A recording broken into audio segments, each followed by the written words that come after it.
Welcome to our channel रोचक कहानियाँ bye निधि। आज की कहानी है सुशील का निर्णय। अगर कहानी आपको अच्छी लगे तो लाइक करें, शेयर करें और रोचक कहानियाँ बाय निधि चैनल को सब्सक्राइब करें।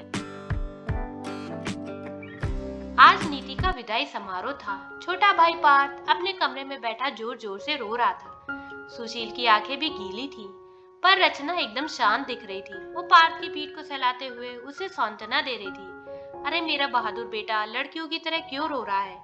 दीदी की शादी हो गई तो क्या हुआ? इसी शहर में उसका ससुराल है, आती जाती रहेगी। 18 वर्षीय पार्थ छोटे बच्चे सा लिपट गया। माँ, मैं दीदी के बिना कैसे रहूंगा? तभी दामाद संजय ने मुस्कुराते हुए उससे बड़े प्यार से कहा, साले साहब, आप भी हमारे साथ चलो, हमारे साथ ही रहना। उधर तुम्हारी दीदी पार्थ पार्थ कहकर रो रही है और इधर तुम दीदी दीदी करके रो रहे हो। भाई, हमें तो लग रहा है कि हम आप दोनों भाई बहन के बीच विलेन बन गए हैं। संजय की बात सुन सभी के चेहरे पर मुस्कान आ गई। फिर से सभी हंसी मजाक करने लगे, लेकिन मेरा मन आत्मग्लानि से भर उठा था। एक औरत होकर दूसरी औरत की भावनाओं, उसकी अच्छाइयों को जानबूझकर ना समझने का पश्चाताप मुझे काफी समय से सता रहा था। मैं सोच रही थी कि हम औरतें ही औरतों की दुश्मन क्यों बन जाती हैं? क्यों एक दूसरे के प्रति इतनी क्रूर और असंवेदनशील हो उठती हैं? मेरे देवर के लड़के रचित ने माता पिता के विरोध के बावजूद साधारण परिवार की लड़की रचना से विवाह करने का फैसला किया था।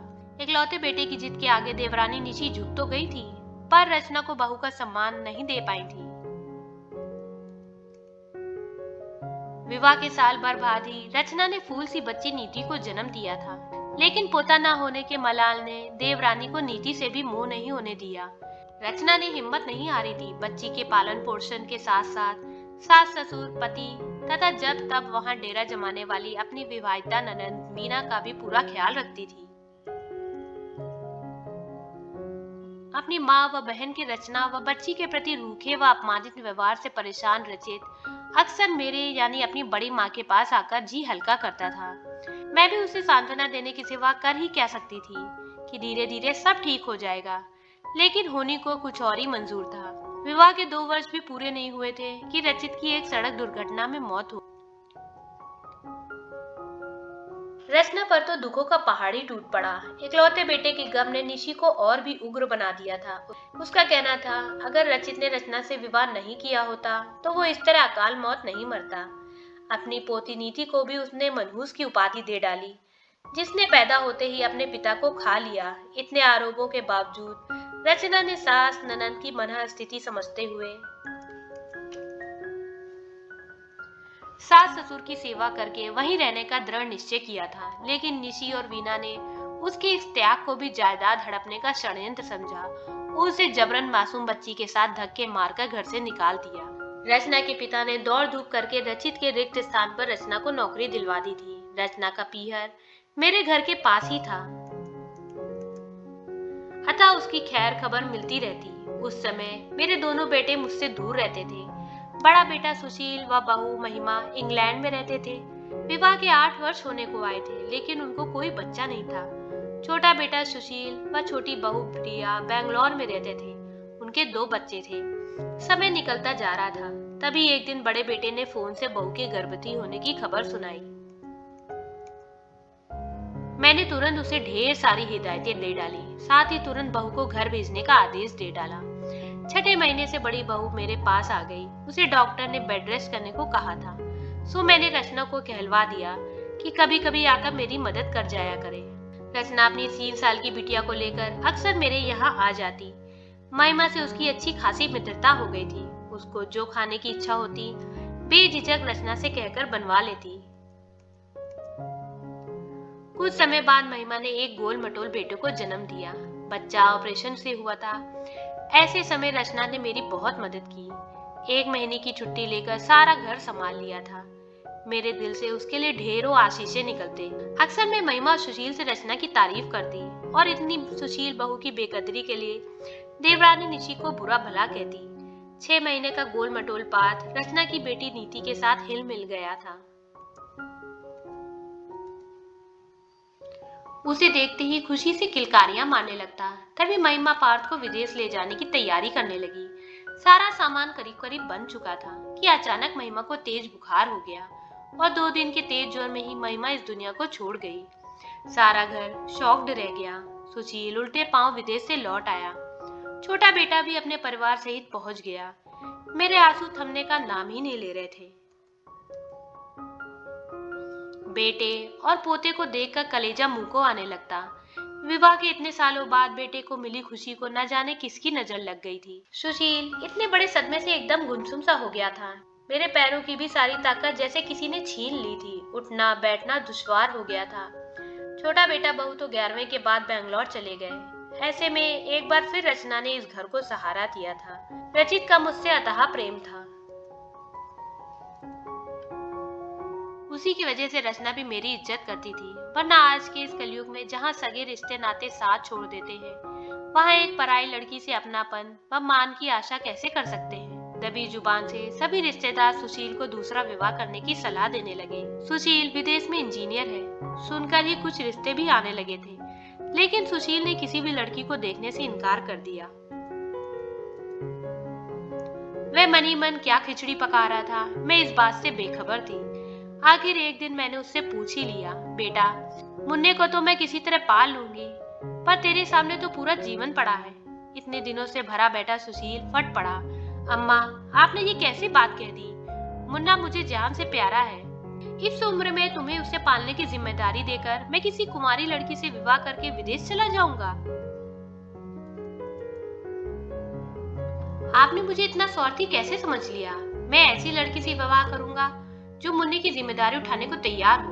और आप भी अच्छी तरह से जानती हो कि कोई कुमारी लड़की विवाह की पहली रात को माँ का दायित्व संभालना पसंद नहीं करेगी।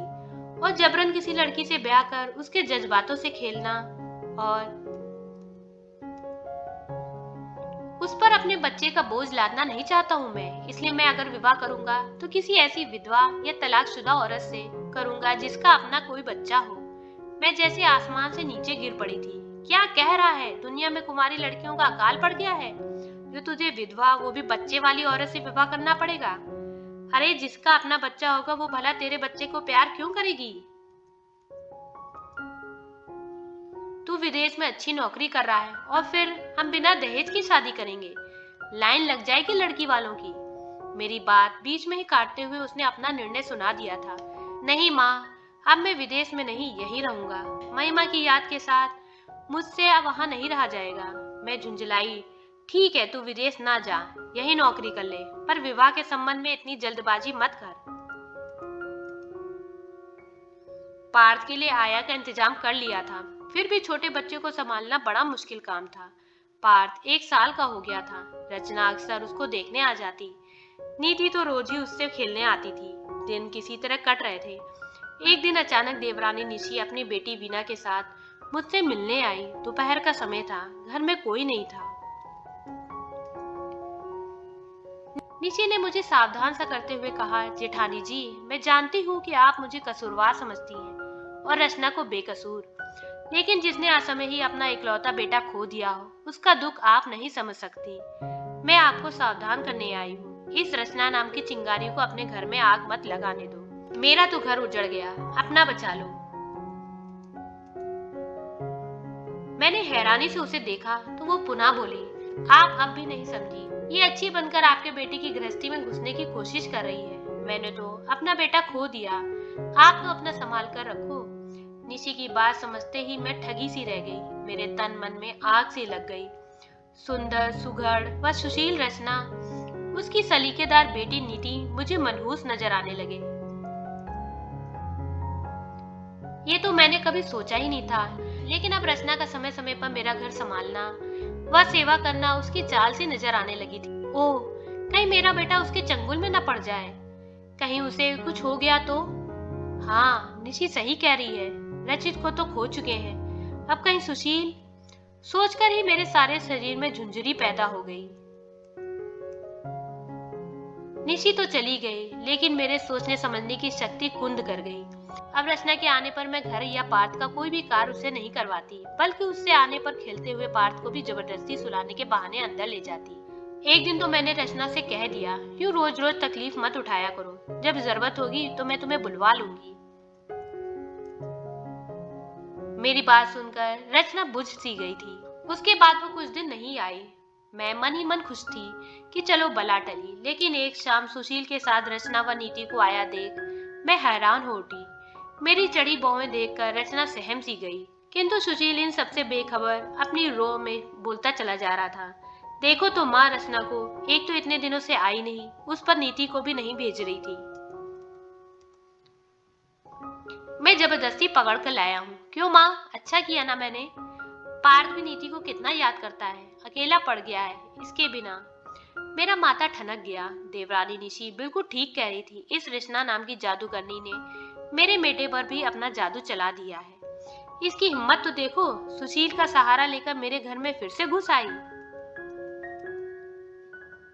मुझे चुप देखकर सुशील चिंतित हो उठा। माँ, तुम्हारी तबीयत तो ठीक है ना? नंदा पार्थ किलकारियां मारता हुआ नीति के साथ खेल रहा था। सुशील मुग्ध भाव से दोनों को खेलता हुआ देख रहा था, लेकिन मुझे न जाने क्या हो गया था। रचना द्वारा बनाई गई चाय मुझे जहर के समान लग रही थी। मैंने चाय पीने से मना कर दिया। वह तबीयत ठीक नहीं है कहकर कमरे में चली गई। उस रात सुशील और मेरी खुलकर बात हुई। सुशील रचना से विवाह करना चाहता था। मैंने उसे काफी समझाया, ये भी कहा उसकी अपनी लड़की है, वो भला तुम्हारे बच्चे से ममत्व कैसे रख पाएगी। लेकिन सुशील मेरी बातें सुनकर परेशान व हैरान हो उठा। माँ, तुम ही तो हर समय रचना की तारीफों के पुल बांधा करती थी। निशी चाची को अपने गलत व्यवहार के लिए सदा दोषी ठहराती रही हो, फिर आप स्वयं कैसे निशी चाची की तरह सोचने लगी हो। फिर मुझे समझाता मनाता सा बोला, जब पार्थ पैदा हुआ था तब भी रचना ने महिमा, तुम्हें व उसे अच्छी तरह से संभाल रखा था। महिमा भी उससे छोटी बहन सा स्नेह रखती थी। अब भी रचना कितनी अच्छी तरह घर व बच्ची को संभाल रही है, साथ ही बैंक में नौकरी भी कर रही है। तुम्हारा व बाबूजी का भी कितना ख्याल रखती है। सुशील के समझाने का मुझ पर विपरीत असर हो रहा था। सुशील जितनी रचना की खूबियां गिनवा रहा था, रचना मुझे उतनी ही चालाक लग रही थी। थक कर दोनों हाथ सिर से लगा, तेरी जैसी मर्जी कहकर मैंने गेंद सुशील के पाले में फेंक दी। एक सादे समारोह में सुशील व रचना का विवाह हो गया। देवरानी निशी की व्यंग से भेदती आंखें मैं सहन नहीं कर पा रही थी। इसी बीच मन को कठोर कर मैंने अत्यंत अहम फैसला ले लिया और अपने छोटे बेटे बहू के साथ बेंगलोर में रहने का निर्णय सबको सुना दिया। सुशील ने नन्हे पार्थ का वास्ता देकर मुझे रोकने की भरसक कोशिश की, लेकिन न जाने मैंने कैसे कह दिया, जब उसे एक अच्छी माँ मिल गई है तो मेरी यहाँ क्या जरूरत है। सुशील के बाबूजी घर व पार्थ को छोड़कर नहीं जाना चाहते थे, पर मेरी जिद के आगे उनकी एक न चली। वक्त गुजरता गया। सुशील के बाबूजी मुझे छोड़कर चले गए। तब रचना व सुशील ने मुझसे साथ चलने को कहा, लेकिन अपने निर्णय पर अड़े मैं छोटे बेटे के साथ ही रही। हालांकि छोटी बहू की जुबान कतरनी की तरह चलती थी, पर न जाने मुझ में बर्दाश्त करने की गजब की शक्ति कैसे पैदा हो गई थी। चुपचाप सब सुनती रहती। उसके दोनों बच्चे पूर्वी व अक्षत भी हर दम आपस में लड़ते रहते थे। कभी कभी तो मुझे हैरानी होती है कि कभी सगे भाई बहन भी इतना लड़ झगड़ सकते हैं। नीति की विदाई पर पार्थ को फाड़ कर रोते देख पूर्वी ने भाई अक्षत से कहा, देख, एक ये भाई है जो बहन से इतना प्यार करता है और एक तू है जो हरदम लड़ने को तैयार रहता है। छोटी बहू चीख चीख कर दोनों से चुप रहने को कह रही थी। मैं सोच रही थी कितना फर्क है दोनों बहुओं में। छोटी बहू के बच्चों में आपस में 7 साल का अंतर था। फिर भी अक्षत बड़ी बहन को अपशब्दों से संबोधित करता है, जबकि नीति 5 से 4 साल ही बड़ी है, लेकिन पार्थ उसे दीदी दीदी कहकर सम्मान से बुलाता है। नीति भी उससे अत्यधिक स्नेह रखती है। रचना ने दोनों बच्चों को कितने अच्छे संस्कार दिए हैं। कोई कह ही नहीं सकता कि दोनों बच्चे एक ही माँ की संतान नहीं है। रचना का पार्थ के प्रति प्रेम और सुशील का नीति के प्रति गहरा अपनापन देख मेरी आंखें सजल हो उठी थी। मेरी सोच कितनी गलत, कितनी दूषित साबित हुई थी कि बच्चे वाली विधवा स्त्री पति के बच्चों को प्यार व स्नेह नहीं दे सकती। मैंने ये क्यों नहीं सोचा, जिस नारी के अपने बच्चे पिता के प्यार व स्नेह से वंचित होंगे, वो बिन माँ के बच्चों का दर्द और अच्छी तरह समझेगी। रचना ने कभी भी नीति और पार्थ में भेदभाव नहीं किया। अच्छा हुआ मैं यहाँ नहीं रही। वरना रचना इतने अच्छे तरीके से बच्चे नहीं पाल पाती, क्योंकि मैं सौतेली माँ के रूप में रचना की छोटी छोटी बातों को शक के दायरे में लाती और घर में हरदम कहा सुनी होती रहती। सुशील ने रचना के सरल स्वभाव को आरंभ से ही समझ लिया था। उसी का परिणाम आज उसका ये हंसता खेलता हुआ परिवार है।